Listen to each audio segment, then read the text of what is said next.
একজন ইমানদারের ইমানের পর সবচাইতে বড় গুরুত্বপূর্ণ ইবাদত আল্লাহর জন্য ৫ ওয়াক্ত সালাত নিবেদন করা। ৫ ওয়াক্ত সালাত নিবেদনের চাইতে গুরুত্বপূর্ণ কোনো ভালো কাজ ইমানের পর আর দ্বিতীয়টি থাকতে পারে না।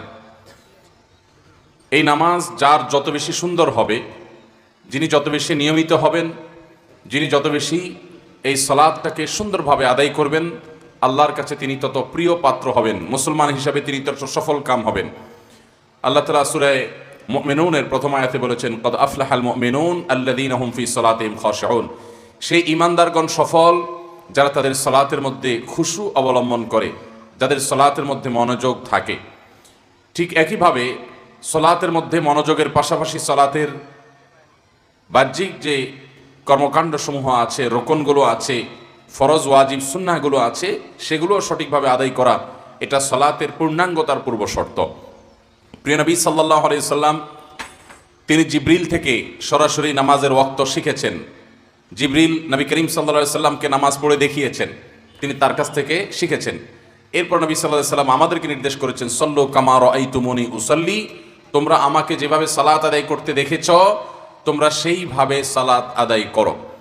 অতএব একজন ইমানদার নামাজ পড়তে হবে তাকে ঠিক সেভাবে যেভাবে প্রিয় নবী সাল্লাল্লাহু আলাইহি সাল্লাম নামাজ আদায় করতেন, যেভাবে তিনি সালাত আদায় করতে আমাদেরকে বলেছেন। কিয়ামতের দিন ইবাদত বন্দেগীর মধ্যে সর্বপ্রথম হিসেব নেওয়া হবে নামাজের। আর আর্থিক লেনদেন এবং মানুষের অধিকার সংশ্লিষ্ট বিষয়ে সর্বপ্রথম হিসেব নেওয়া হবে মানুষ খুনের। যদি কেউ কাউকে খুন করে থাকে, এমনকি কোনো ভ্রূণ হত্যা করে থাকে, বাচ্চাদের হত্যা করে থাকে, যে কোনোভাবে মানুষ হত্যার সাথে যদি কেউ জড়িয়ে পড়ে, তাহলে তার বিচার হবে মানুষের পারস্পরিক লেনদেন সংশ্লিষ্ট বিষয়গুলোর মধ্যে থেকে সবকিছুর আগে। আর ইবাদত বন্দেগীর মধ্যে সর্বপ্রথম হিসেব নেওয়া হবে সালাতের। নবী করিম সাল্লাল্লাহু আলাইহি সাল্লাম বলেছেন, ফাইন সলুহাত, যদি কারোর নামাজের হিসাবটা যে শুরুতে নেওয়া হবে এটা যদি সে ঠিকঠাক মতো দিতে পারে, নামাজের হিসাবটা যদি মোটামুটি সে সঠিকভাবে দিয়ে দেয়, বড় কোনো ঘাপলা বা ভেজাল যদি ধরা না পড়ে, তাহলে ফাকাদ আফলাহা ওয়া আনজাহ, তাহলে এই ব্যক্তি আখিরাতে অন্য সব বিচারে সে সফল হয়ে যাবে, সার্থক হয়ে যাবে। নামাজ ঠিক হয়ে গেল, এই জায়গায় সে পার পেয়ে গেল, মানে আলহামদুলিল্লাহ সে সাকসেস হয়ে গেল, তার জন্য সামনে গ্রিন সিগন্যাল। আর ওয়া ইন ফাসাদাত, যদি নামাজের হিসাবে যদি কারোর ভেজাল ধরা পড়ে, ফাকাদ খাবা ওয়া খাসির, তাহলে সে ক্ষতিগ্রস্ত হয়ে গেল, আর সামনে সে খুব একটা আগাতে পারবে না। মুহতারাম হাজিরিন, এই জন্য একজন ইমানদার হিসাবে আমাদের জীবনের সবচাইতে গুরুত্বপূর্ণ বিষয় হলো ৫ ওয়াক্ত সালাত। এই সালাতটাকে সবচেয়ে সুন্দর এবং সঠিকভাবে আদায় করতে হবে। সালাতের দুইটা দিক আছে। নামাজের কয়টা দিক আছে ভাই? দুইটা দিক। একটা হলো বাহিরের দিক, আর একটা হলো ভেতরের দিক। নামাজের ভেতরের দিকটাকে বলা হয় খুশু, আর নামাজের বাহিরের দিকটাকে বলা হয় খুদু। এই যে নামাজের ভেতর এবং বাহির, এই দুই দিকের মধ্যে আমরা সাধারণত নামাজের ভেতরটা নিয়ে সবাই কম বেশি চিন্তা করি, যে আমাদের নামাজে মনোযোগ নাই, আমাদের নামাজে মনঃসংযোগ নাই, আমাদের মনটা এদিক সেদিক চলে যায়, আমরা ধরে রাখতে পারি না। এটা আমাদের হয় যে আমরা মনোযোগ নিয়ে চিন্তা করি, কিন্তু নামাজের বাহির নিয়ে আমরা শতকরা ৫ জন মুসল্লিও চিন্তা করি না। অথচ আমরা সবাই জেনে থাকার কথা, নামাজের বাহির অর্থাৎ প্রতিটা রোকন, এগুলো যদি সঠিকভাবে আদায় করা না হয় নামাজ হবে? নামাজই হবে না। আর যদি মনোযোগ কারোর কম বা বেশি হয়, সে কারণে কিন্তু নামাজ হবে না তা কিন্তু না, হয়তো নামাজের কোয়ালিটি কম হয়ে যাবে, কিন্তু নামাজ হয়ে যাবে। তাহলে নামাজের মধ্যে সবচেয়ে বড় সমস্যাটা নিয়ে আমাদের তেমন কোনো মাথা ব্যথা নেই। সেদিকে আমাদের যাতে ফোকাস না হয়, মনোযোগ না হয়, হয়তো শয়তানও আমাদেরকে ভুলিয়ে রেখেছে। এই জন্য ভাইরা আমার, নামাজের ভেতরটাকে যেরকম আমাদের ঠিক করতে হবে, অর্থাৎ মনোযোগ ধরে রাখতে হবে। নামাজটা এসেছে আল্লাহর শরণার্থে, আকিমিস সালাতা লিযিকরি, আল্লাহ বলেছেন সালাত কায়েম করো আমার স্মরণের জন্য। অতএব আল্লাহর স্মরণ যেন হয় নামাজে, সেটা যেমন চেষ্টা করতে হবে। এর পাশাপাশি আমাদের নামাজের বাহিরটা যেন ঠিক হয়। বাহির বলতে আমাদের দাঁড়ানোটা, সূরা কেরাতগুলো যেন শুদ্ধ হয়, ধীরস্থিরতার সাথে হয়, রুকুটা যেন ঠিক মতো হয়, সিজদাটা যেন ঠিক মতো হয়, বৈঠকটা যেন ঠিক মতো হয়, দোয়া দুরূদগুলো যেন ঠিক মতো হয়। এই যে বাহিরের ব্যাপারটা আছে, এই ব্যাপারগুলো নিয়ে আমরা বেশিরভাগ মানুষ খুব একটা চিন্তা ভাবনা করি না। তো যার কারণে এই সালাত আমাদের আখিরাতে নাজাতের মাধ্যম নাও হতে পারে, এবং আমাদের এই ভেজালের কারণে আমাদের সালাত আমাদেরকে কিয়ামতের ময়দানে আটকে দিতে পারে। মুহতারাম হাজরিন, এই জন্য সালাতের বাহ্যিক দিকটা অর্থাৎ খুদু যেটাকে বলা হয়, এটাকে আমাদের নবী করিম সাল্লাল্লাহু আলাইহি ওয়াসাল্লাম যেভাবে আদায় করেছেন সেভাবে প্রতিটা রুকুনকে আদায় করার মাধ্যমে সেটাকে বাস্তবায়ন করতে হবে, আর না হলে সে সালাত আল্লাহর কাছে গ্রহণযোগ্য হবে না। যত নামাজি আছে আমাদের দেশে, যা গোটা দুনিয়াতে, সব নামাজীদেরকে জিজ্ঞাসা করেন যে আপনার নিজের নামাজের ব্যাপারে আপনার অতৃপ্তির জায়গাটা কোথায় বলুন তো, কি বলবে সবাই? বলবে ভাই মনোযোগ ধরে রাখতে পারি না, তাই না?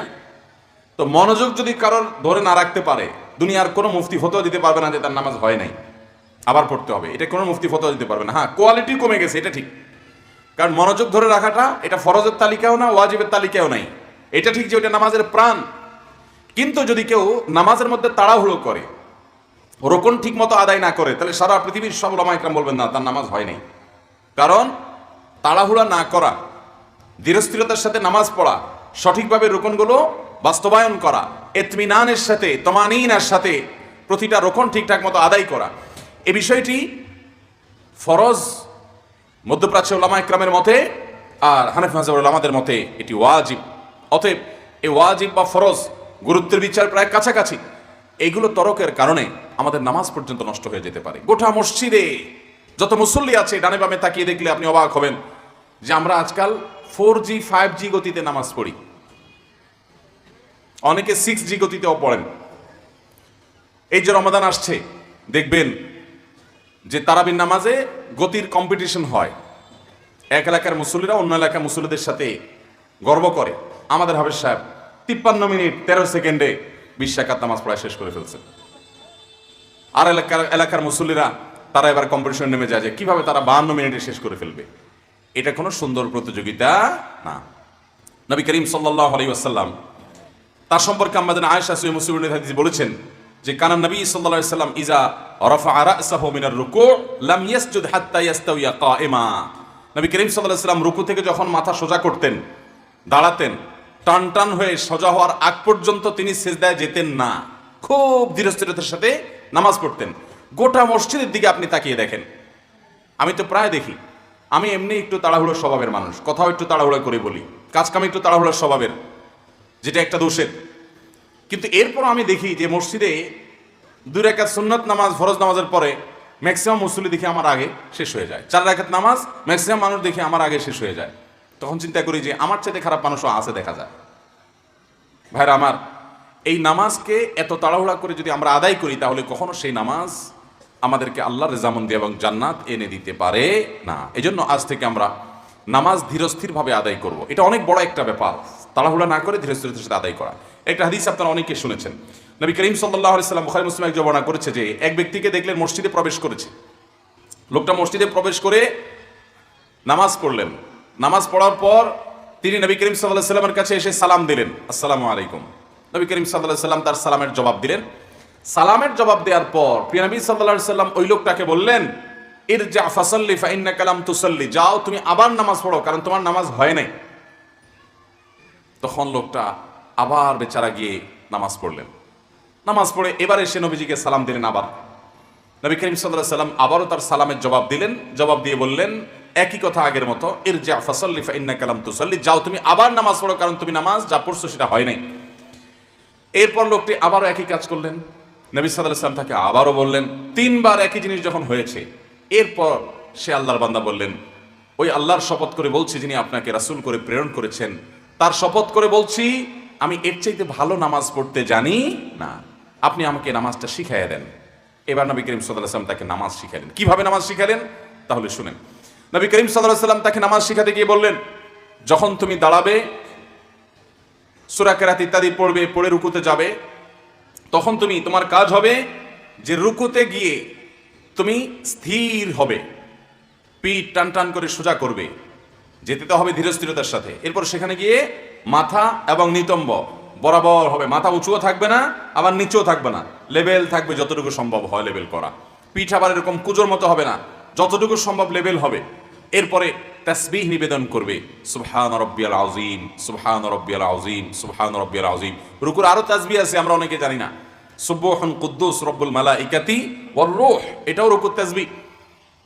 এরকম রুকুর আরো তাসবিহ আছে। রুকুর তাসবিহ শেষে নবী করিম সাল্লাল্লাহু আলাইহি ওয়াসাল্লাম লোকটিকে শিখালেন, তুমি মাথা সোজা করবে। মাথা সোজা যে করবে, একবারে টান টান হয়ে সোজা হয়ে দাঁড়াবে, অপেক্ষা করবে। এরপর তুমি সিজদায় যাবে। সেজদায় গিয়ে তুমি পরিপূর্ণভাবে সেজদার যে পজিশন আছে সেই পজিশনে যাবে, তারপরে তাসবিহ নিবেদন করে সুবহান রাব্বিয়াল আলা ধীরস্থিরতার সাথে পড়ে তারপরে উঠে সোজা হয়ে বসবে। এই সোজা হয়ে আবার টান টান করে বসবে, অপেক্ষা করবে, একদম পিঠ মাথা সব সোজা হয়ে এরকম সোজা হয়ে বসবে। এরপর স্থির হয়ে বসার পর, সোজা হয়ে বসা মানে স্থির হয়ে বসবে, বসার পর এরপর আবার সিজদায় যাবে। সিজদা আবার এরকম গিয়ে পরিপূর্ণ পজিশনে যাবে, তারপর তাসবিহ পাঠ শুরু করবে, তারপর আবার উঠে সোজা হয়ে টান টান হয়ে বসবে, স্থির হয়ে বসবে। এভাবে নবী করিম সাল্লাল্লাহু আলাইহি ওয়াসাল্লাম তাকে প্রতি রাকাত নামাজ পড়ার নির্দেশ দিয়েছেন। এই হাদিস থেকে বোঝা যায় ওই ব্যক্তি তাড়াহুড়ো করে নামাজ পড়েছিলেন, এই জন্য নবী করিম সাল্লাল্লাহু আলাইহি ওয়াসাল্লাম সেটাকে সংশোধনী দিয়েছেন যে এরকম তাড়াহুড়া করে নামাজ পড়া যাবে না। আমাদের সমাজে আমরা যত মানুষ নামাজ পড়ি, আশেপাশে পড়তে দেখি, বেশিরভাগ মানুষ আমরা সূরা ফাতিহার সাথে অন্য সূরা মিলানো, এগুলো দেখবেন যে আমরা বেশিরভাগ ক্ষেত্রে তাড়াহুড়ো করে পড়ি। আপনি আল্লাহর প্রশংসা করছেন, সূরা ফাতিহা পাঠ মানে কি করা? আল্লাহর প্রশংসা করা, গুণকীর্তন করা। তো নামাজে দাঁড়ায় যদি আপনি আলহামদুলিল্লাহ রহমান মালিক তাহলে এটা প্রশংসা হলো না। আপনি যদি দুনিয়ার কোনো বড় ব্যক্তি, দুনিয়ার কোনো দামি মানুষ, তাকে যদি সবার সামনে প্রশংসা করেন, সেই প্রশংসার বাক্যগুলো যদি হুলস্থুল করে পড়েন, তাহলে সেটার কারণে তিনি কখনো খুশি হবেন না। ঠিক একইভাবে আল্লাহর প্রশংসা যখন আমরা করব, হুলস্থুল করলে সেখানে আল্লাহ তাআলা কখনো সন্তুষ্ট হবেন না। এজন্য আমাদের নামাজের মধ্যে ধীরস্থিরতা থাকতে হবে, স্থিরভাবে আস্তে আস্তে আস্তে আস্তে সুন্দরভাবে নামাজ পড়তে হবে। চেষ্টা করবো তো ইনশাআল্লাহ। আল্লাহ আমাদেরকে তৌফিক দান করুন। এর পাশাপাশি আমরা যখন রুকুতে যাই, অনেক লোক আছে দেখবেন রুকুতে যে আমাদের পিঠ এবং মাথা এরকম থাকে, অ্যাঙ্গেলে থাকে, আমরা সোজা করি না, কারণ ভালো করে রুকু করি না। রুকুটা ভালো করে হতে হবে, অর্থাৎ আপনার কোমরটা ভাঙতে হবে। আপনি যদি একান্ত অসুস্থ না থাকেন তো পরিপূর্ণ কোমরটা ভাঙবেন, মাথা থেকে কোমর পর্যন্ত লেভেল হবে যতটুকু সম্ভব। আপনি এরকম একটু রুকুতে গেলেন আর ঝুলে থাকলেন, এটা অহংকারী ভাব প্রদর্শিত হয় এর মাধ্যমে, এটা করা যাবে না। আবার অনেকে আছে রুকুতে যায় কিন্তু যাওয়ার সময় সুবহান রাব্বিয়াল আযীম পথে থেকে পড়া শুরু করে দেয়, আল্লাহু আকবার, সুবহান রাব্বিয়াল আযীম, সুবহান রাব্বিয়াল আযীম, সুবহান রাব্বিয়াল আযীম, মন্ত্র পাঠের মতো হুলস্থুল করে পড়ে না। সুবহান রাব্বিয়াল আযীম, সুবহান রাব্বিয়াল আযীম, সুবহান রাব্বিয়াল আযীম, মহব্বতের সাথে আমার রবের পবিত্রতা বর্ণনা করছি, যিনি মহান সেই রবের পবিত্রতা বর্ণনা করছি। অর্থের দিকে তাকায়া আস্তে আস্তে সুন্দর করে মহব্বতের সাথে পড়তে হবে এবং রুকুতে যে তারপরে পড়া শুরু করবেন, পথের থেকে না। অনেকে আছেন রুকুর 3 তাসবিহ, তো এক তাসবিহ যাইতে যাইতে পথে পথে পড়ে। পথে পথে মানে কি? সোজা থেকে রুকুর দিকে যেতে যেতে এক তাসবিহ পড়া শেষ, আরেক তাসবিহ যাইয়া পড়ে, আর শেষের তাসবিহটা উঠতে উঠতে পড়ে। এরকম আছে না নাই? এ নামাজ না। কিন্তু ঘরভর্তি মসজিদ ভর্তি মানুষ দেখবেন এরকম নামাজ পড়ে। ভাইয়ের আমার, এই নামাজ সুন্দর করতে হবে। আমরা যারা মনোযোগ নিয়ে আমাদের অভিযোগের কথা বলি যে নামাজে মনোযোগ থাকে না, নামাজে মনোযোগ রাখার অন্যতম মাধ্যম হলো আস্তে আস্তে ধীরে ধীরে সময় নিয়ে নামাজ পড়া। যত বেশি সময় নেবেন নামাজে, তত বেশি নামাজের মধ্যে মনোযোগ থাকবে ইনশাআল্লাহ। কথা কি বুঝতে পারছি? এভাবে আপনি যখন সিজদায় যাবেন দেখবেন অনেকে আল্লাহু আকবার বলে সিজদায় এখনো কপাল লাগে না, তার আগে সুবহান রাব্বিয়াল আলা শুরু করে দিস। এটা তো সঠিক না। সিজদায় কপাল লাগবে, নাক লাগবে, 2 হাত লাগবে, সবকিছু পজিশনে যাবে, 7টা অঙ্গ সিজদায় লেগে যাবে। এরপরে শুরু করবেন মুহাব্বতের সাথে সুবহান রাব্বিয়াল আলা, সুবহান রাব্বিয়াল আলা, সুবহান রাব্বিয়াল আলা, এভাবে শুরু করবেন। আবার 3 তাসবিহ শেষ, একটু স্থির হয়ে এরপরে উঠবেন আল্লাহু আকবার। আল্লাহু আকবার বলে উঠে বসছেন, বসে একটু অপেক্ষা করবেন, অন্তত 1 সেকেন্ড, কোয়ার্টার সেকেন্ড অপেক্ষা করবেন। এরপরে আবার আল্লাহু আকবার বলে যাবেন। আর আমরা উঠতে দেরি যাইতে দেরি নেই, উঠতে দেরি যাইতে দেরি নেই। এটাকে বলা হয় মুরগির ঠোকর। মুরগি খাবার খায় যে দেখছেন কেমনে ঠোকর দেয়, কোনো গ্যাপ দেয়? বিসমিল্লাহ বলে একটা খেয়ে উঠে আবার একটু ব্রেক দিয়ে আবার একটা খায়। কিরকম খায়? টক টক টক টক টক করে খায় না? তো আমাদের রুকু সিজদাগুলো হলো মুরগির ঠোকরের মতো। এটা আমার ভাষা না, স্বয়ং নবী করিম সাল্লাল্লাহু আলাইহি ওয়াসাল্লাম এটা বলেছেন যে কিছু লোক যারা নামাজ পড়ে এরকম, তাদের সম্পর্কে তিনি বলেছেন যে তারা মুরগির ঠোকর দেয়। মুরগির ঠোকরের মতো নামাজ পড়িও না, অর্থাৎ এরকম হুলস্থুল করে রুকু সিজদা দিও না। এরকম রুকু সিজদা মারলে, এরকম তাড়াহুড়া করলে সে নামাজ আল্লাহর কাছে গ্রহণযোগ্য হবে। এই নামাজ আপনার জন্য জান্নাতের চাবি হবে না। এই নামাজ আপনাকে অন্যায় অশ্লীলতা থেকে বাঁচাবে না। এই নামাজ আপনাকে মুত্তাকি বানাবে না। এই নামাজ আপনার জান্নাত আপনার করবে না যদি আপনি তাড়াহুড়া করে নামাজ পড়েন। কিন্তু গোটা দেশের সর্বত্র আপনি তাকান, নামাজের সৌন্দর্য নেই। যার নামাজ যত সুন্দর সে মুত্তাকি হিসেবে তত ভালো, আল্লাহর কাছে তত প্রিয়। অতএব নামাজের মধ্যে তাড়াহুড়া পরিহার করবো তো ইনশাআল্লাহ। আল্লাহ আমাদেরকে তৌফিক দান করুন। ভাইরা আমার, নবী করিম সাল্লাল্লাহু আলাইহি ওয়াসাল্লাম বলেছেন আসওয়াউন নাসি সারিকাহ আল্লাযী ইয়াসরিকু মিন সালাতি। সবচেয়ে খারাপ চোর, চোরদের মধ্যে আবার সবচেয়ে খারাপ চোর তো এমনি খারাপ, এর মধ্যে আবার খারাপদের মধ্যে আবার খারাপ হলো যে ব্যক্তি নামাজে চুরি করে। সাহাবীরা আশ্চর্য হয়ে গেছে যে বহুত চোরের কথা তো শুনছি আমরা, ডিম চোর আছে, মুরগি চোর আছে, টাকা চোর আছে, হ্যাঁ, মোবাইল চোর আছে, গরু চোর আছে, টিন চোর, গম চোর আছে, ত্রাণ চোর আছে, বহু রকমের চোর আছে। কিন্তু এ আবার কোন চোর যে নামাজ চোর? তখন নবী করিম সাল্লাল্লাহু আলাইহি ওয়াসাল্লামকে সাহাবীরা জিজ্ঞাসা করছেন, ক্বালু কাইফা ইয়াসরিকু মিন সালাতিহি, মানুষ আবার নামাজের কিভাবে চুরি করে?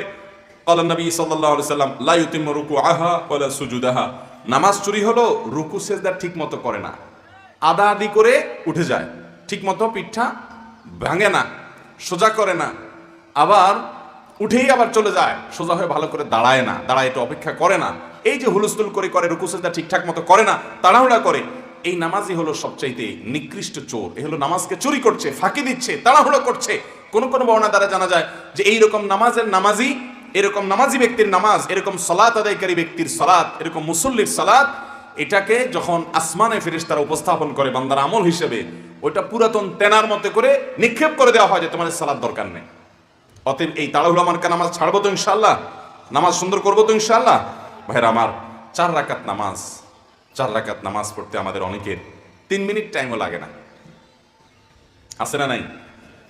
আর সূরা তো মাশাআল্লাহ অনেক লোক আছে যে 10টা 15টা বা 5-7টা 8টা সূরা মুখস্থ আছে, কিন্তু উনি 12 মাসের 13 মাস 5 ওয়াক্তের মধ্যে 5 ওয়াক্তই বা বেশিরভাগ নামাজেই প্রায় ওনার সূরা ফিক্সড, ইন্না তাই না আর কুল হুয়াল্লাহ,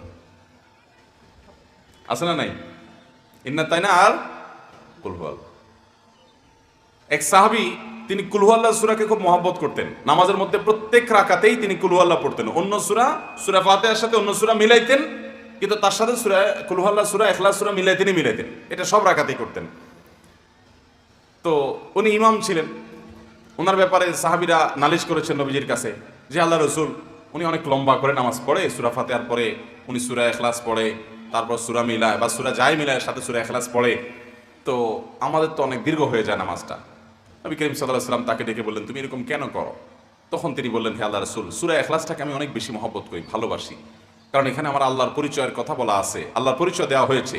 গোটা কোরআনে একটাই সূরা আছে যেই সূরার একমাত্র বিষয়বস্তু হলেন স্বয়ং আল্লাহ, আল্লাহর জাত, পবিত্র সত্তা, আল্লাহর জাত ছাড়া, আল্লাহর পাকে জাত ছাড়া অন্য কোনো বিষয়ের আলোচনায় সূরা নাই। কুল হুয়াল্লাহু আহাদ, বলুন তিনি আল্লাহ এক, আল্লাহুস সামাদ, তিনি কারো মুখাপেক্ষী নন, লাম ইয়ালিদ ওয়া লাম ইউলাদ, তিনি কাউকে জন্ম দেন নাই, তাকে কেউ জন্ম দেয় নাই, ওয়া লাম ইয়াকুল লাহু কুফুয়ান আহাদ, তার সমকক্ষ কেউ নাই। তাহলে একটা সূরার যে কয়টা আয়াত আছে সবগুলো আয়াতের মূল সাবজেক্টটা কাকে ঘিরে?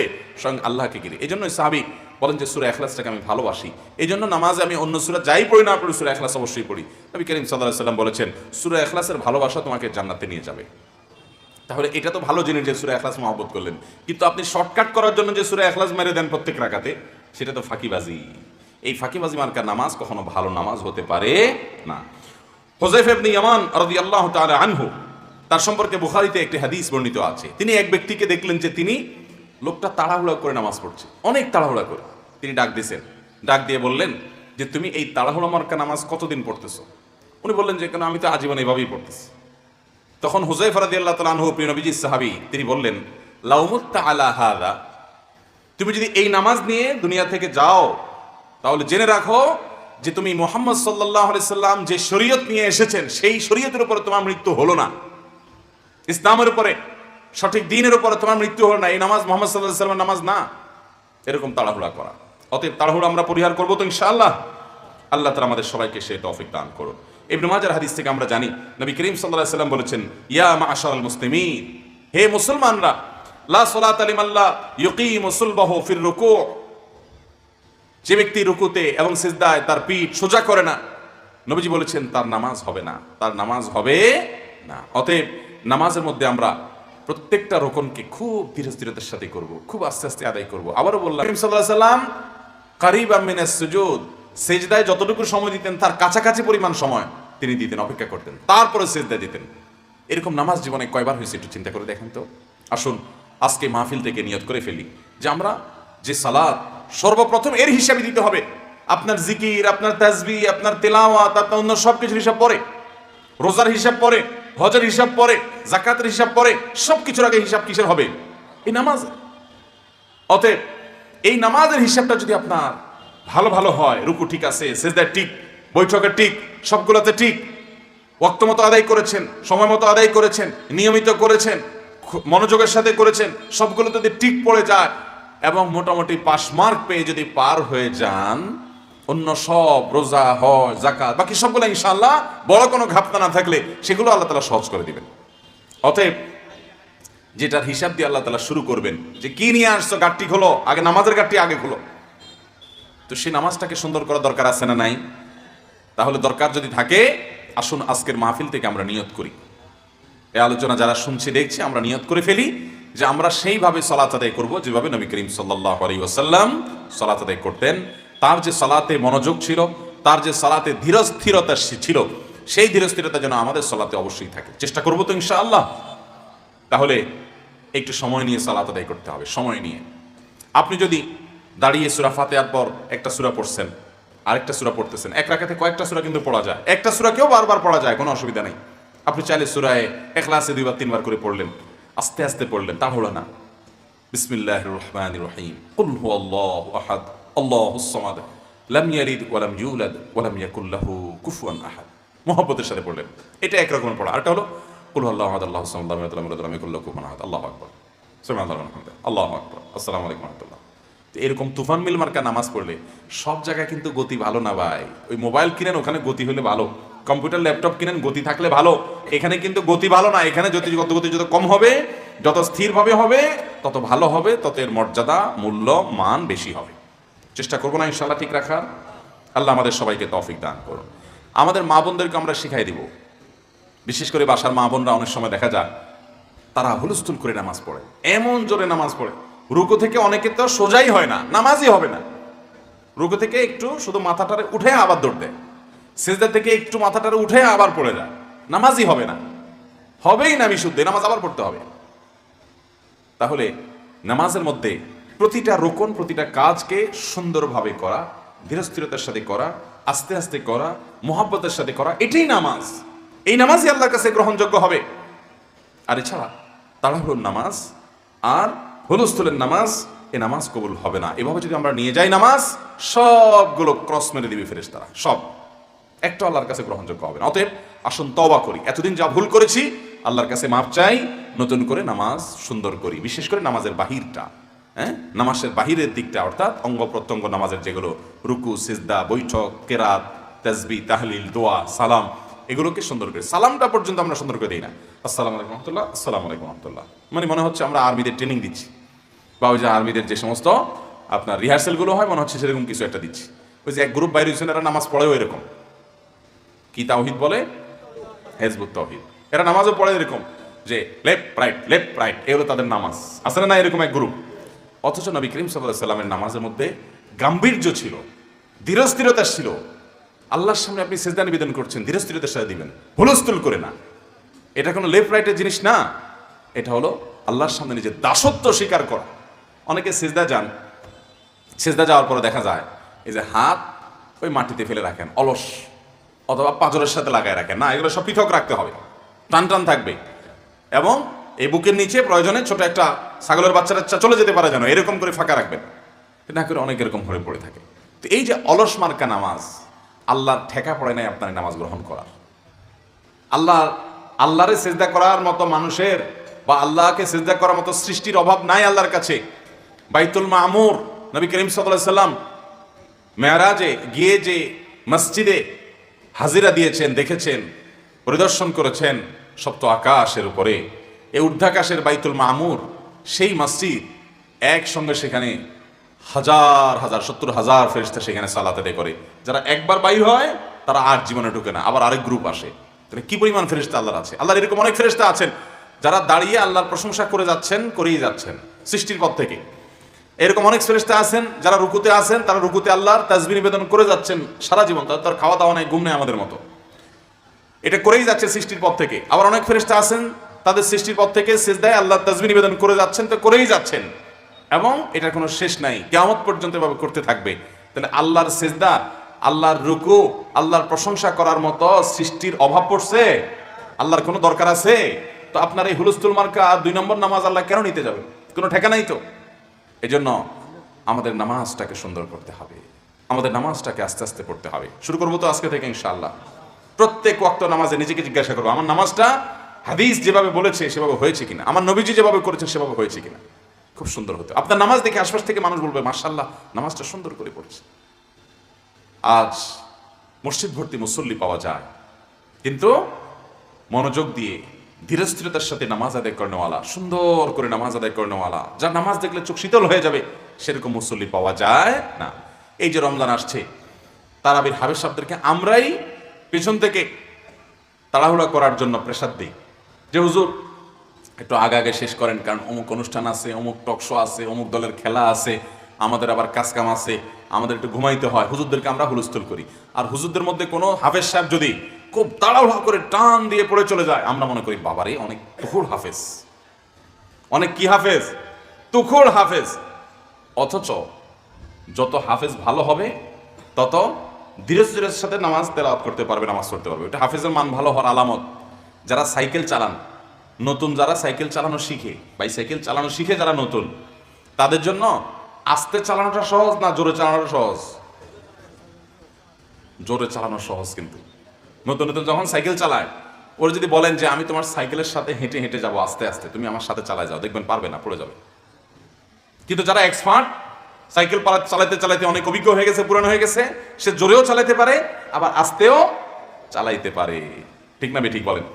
ঠিক একইভাবে যখন গাড়ি চালানো শিখে মানুষ, আমি যখন গাড়ি চালানো শিখেছি একজনের কাছে, এক নেপালি আমার এক বন্ধু ছিলেন সৌদি আরবে, উনি আমাকে গাড়ি চালানো শেখানোর সময় বললেন যে তুমি ক্লাস ছেড়ে আস্তে আস্তে গাড়ি চালাও, এমনভাবে চালাবা যে আমি গাড়ির বাইরে থেকে হাঁটবো তোমার সাথে।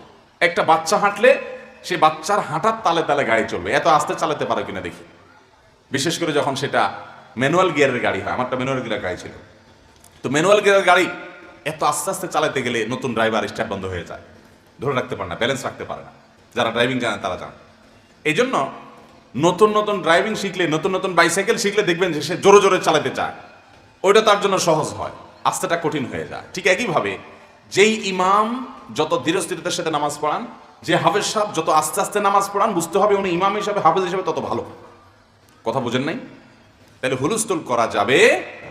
আমরা নিজেরাই হাফেজ সাহেবদেরকে, অনেক সময় দেখা যায় যে হাফেজ সাহেবদেরকে জিজ্ঞাসা করলে, ভাই এত তাড়াতাড়ি করে পড়েন কেন? বলে মুসল্লিদের ডিমান্ড আছে হুজুর, মুসল্লিদের চাপ আছে, মুসল্লিরা মিনিট ধরে যে হুজুর আজকে 3 মিনিট বেশি লেগে গেছে। ব্যাককল মুসল্লি জানে না 3 মিনিট বেশি লাগছে মানে আজকে নামাজটা আরো ভালো হয়েছে। ব্যাককল মুসল্লি খোঁচাখুচি করে, হুজুর আজকে 5 মিনিট বেশি লেগে গেছে, হুজুর আপনি এত ঢিলা মানুষ কেন, এত দেরি হয় কেন? তো সব জায়গায় এরকম তাড়াহুড়া করার ভিতরে কল্যাণ নাই, প্রশংসা নাই। আল্লাহ আমাদের সবাইকে আমাদের নামাজটা সুন্দর করার তৌফিক দান করুন। নবী করিম সাল্লাল্লাহু আলাইহি সাল্লামের জীবনে কোনো অসুবিধা হলে নামাজে দাঁড়িয়ে যেতেন। নামাজ কত বড় জিনিস জানেন? আল্লাহর সাথে সম্পর্ক করার সিঁড়ি হলো নামাজ। আল্লাহর সাথে সম্পর্ক করার সিঁড়ি কি? নামাজ। আপনি কিছু চাইবেন, নামাজ পড়ে চান। নামাজটা যদি সুন্দর করে পড়তে পারেন, চাওয়াটা অত দ্রুত কবুল হবে, কানেকশন তত তাড়াতাড়ি হবে। এটা আল্লাহর সাথে কানেক্টেড হওয়ার মাধ্যম।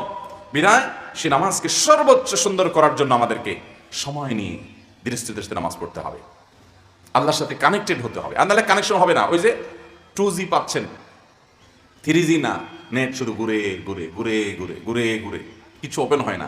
ঠিক একইভাবে আপনার কল ওপেন হবে না, আল্লাহর কাছে কিছু চাইবেন সেটা কবুল হবে না, কোনো কিছু কাজ করবে না। কারণ কি?